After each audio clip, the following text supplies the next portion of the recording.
गांव के किनारे बनी टूटी फूटी कच्ची झोपड़ी में रामू किसान अपनी पत्नी मीना, बेटा राजू 10 वर्ष और बेटी राधा 8 वर्ष के साथ रहता था। झोपड़ी की छत से बरसात के दिनों में पानी टपकता था और सर्दियों में ठंडी हवाएं अंदर तक आ जाती थीं। परिवार के पास केवल 2 बकरियां और एक छोटा सा खेत था जिसमें रामू मेहनत से गेहूं और सरसों उगाता था। एक शाम जब रामू खेत से लौटा तो देखा कि राजू और राधा एक पुरानी कॉपी में कोई चित्र बना रहे हैं। क्या बना रहे हो बच्चों? रामू ने पूछा। पापा, हमने अपने सपनों का घर बनाया है। राधा ने उत्साह से कहा। कॉपी में एक बड़े घर का चित्र था जिसके आंगन में हरा भरा बगीचा और 2 बच्चे खेल रहे थे। रामू का दिल भर आया। एक दिन मैं तुम्हारे लिए ऐसा ही घर बनाऊंगा। मीना ने चूल्हे पर बन रही रोटियों को पलटते हुए कहा। आज फिर सिर्फ बाजरे की रोटी और नमक है। रामू ने मुस्कुराकर जवाब दिया। जब सब साथ है तो यही भोजन भी स्वादिष्ट लगता है। एक बार भीषण बरसात के मौसम में राजू और राधा तेज बुखार से बीमार पड़ गए। गांव के वैद्य ने कहा कि उन्हें अच्छी दवाइयों की जरूरत है, लेकिन रामू के पास पैसे नहीं थे। मीना ने चुपके से अपनी शादी की चूड़ियां और मंगलसूत्र निकाला जो उसकी मां ने दिया था। ये बेचकर बच्चों की दवाई ले आओ। उसने रामू से कहा। रामू की आंखें नम हो गईं। लेकिन यह तुम्हारा एकमात्र गहना है।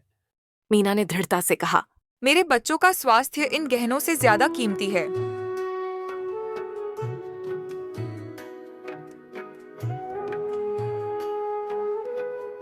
दवाई लेने शहर जाते समय रामू ने सोचा, काश मेरे पास इतना पैसा होता कि मुझे अपनी पत्नी के गहने न बेचने पड़ते।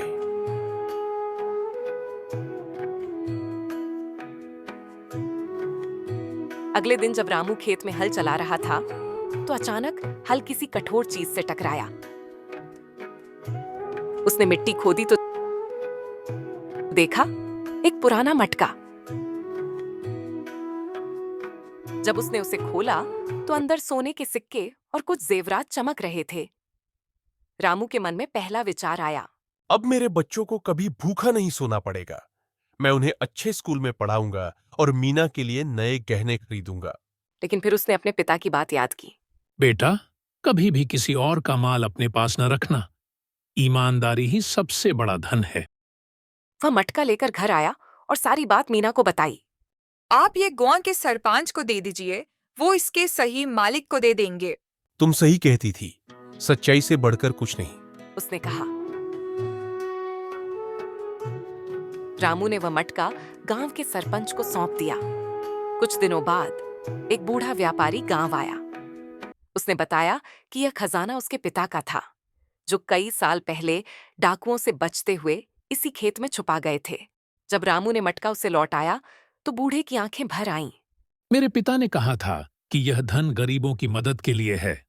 तुम्हारी ईमानदारी ने उनकी आत्मा को शांति दी है। उसने रामू को कुछ सिक्के इनाम में देना चाहे, लेकिन रामू ने मना कर दिया। मैंने केवल अपना कर्तव्य निभाया है। व्यापारी ने रामू की ईमानदारी से प्रभावित होकर उसे अपने अनाज के व्यापार में साझीदार बना लिया। कुछ ही सालों में रामू की मेहनत और सच्चाई ने उसकी किस्मत बदल दी। अब उसके पास एक पक्का घर था। राजू और राधा अच्छे स्कूल में पढ़ने लगे। एक दिन राधा ने कहा, पापा, मैं बड़ी होकर शिक्षिका बनूंगी और गरीब बच्चों को मुफ्त में पढ़ाऊंगी। राजू ने हंसते हुए कहा, और मैं किसान बनूंगा, लेकिन आप जैसा ईमानदार किसान। ये कहानी हमें सिखाती है कि गरीबी में भी इंसान ईमानदार और संघर्षशील बना रह सकता है। रामू जैसा व्यक्ति समाज के लिए एक मिसाल है, जिसने धन से ज्यादा महत्व अपने सिद्धांतों को दिया। कहानी की शिक्षा, मॉरल ऑफ द स्टोरी। 1. ईमानदारी कभी व्यर्थ नहीं जाती, चाहे कितनी भी मुश्किलें क्यों न आईं। 2. मेहनत और सच्चाई से भाग्य बदलता है। 3. माता पिता के अच्छे संस्कार बच्चों का भविष्य संवारते हैं। 4. सच्चा सुख धन में नहीं, बल्कि अपनों के प्यार में होता है।